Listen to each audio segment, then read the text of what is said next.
AD, rival Roman armies massed outside the city, waiting to do battle. At the head of one was a young commander called Constantine. He knew the next day a river of Roman blood would flow. He also knew that if he lost, it was all over. His claim to the empire, certainly, and probably his life. Constantine looked up into the sky. He saw a cross of light that seemed to burn itself into the heavens, and above it the words, "In hoc signo vinces," by this sign you will conquer. He had crosses painted on the shields of his troops. The next day, at the Battle of the Milvian Bridge, he smashed the armies of his rival, Maxentius. No sooner was Constantine installed as emperor than he repealed many of Diocletian's reforms, including his ban on Christianity.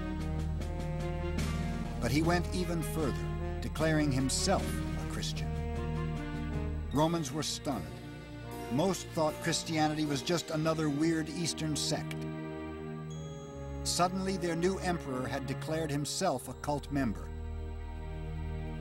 They thought they had another lunatic on their hands. They didn't. Constantine cleverly saw how Christianity could unify an empire coming apart at the seams. Unlike Rome's pagan religion, it preached discipline, obedience, and only one God. Constantine is one of the most dynamic figures in Roman history. He presented himself as a new Moses, leading his people to a promised land. But I think he saw himself being guided by the hand of a God. And after all, it's one God who's in charge. Just as there's one emperor who's going to be in charge. We're getting rid of this old system of multiple emperors under Diocletian and going back to the system where one man is calling the shots. Christianity resonates with Constantine's view of himself. Under Constantine, Roman unity was reborn, but there wasn't much that was Roman about it. Constantine grew up in the Balkans in Eastern Europe and the imperial city of Trier, Germany. He had no liking for Rome and recognized it had become strategically irrelevant. All the important conflicts in the empire were now along the frontiers to the east and north. So he moved the empire's capital to the ancient city of Byzantium and renamed it after himself, Constantinople.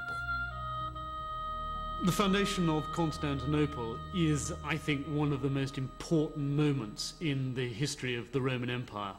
It's the foundation of New Rome, to use Constantine's name for the city. It marks a political, a cultural, and an economic shift from Italy to the Balkans.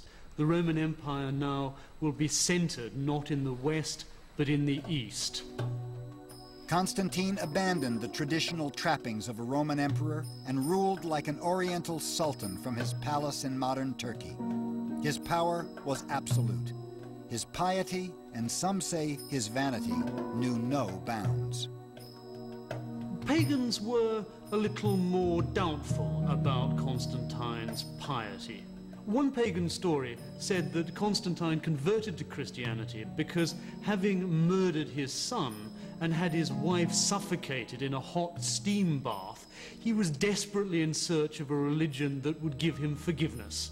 And Christianity was the only religion that would do that, Constantine having been flatly refused forgiveness by a number of pagan priests. Before he died, he had 13 coffins placed in his sepulchre, 12 for the 12 apostles, 1 for himself, as if Constantine was the 13th apostle of Christ, the one who finally brought his kingdom to earth.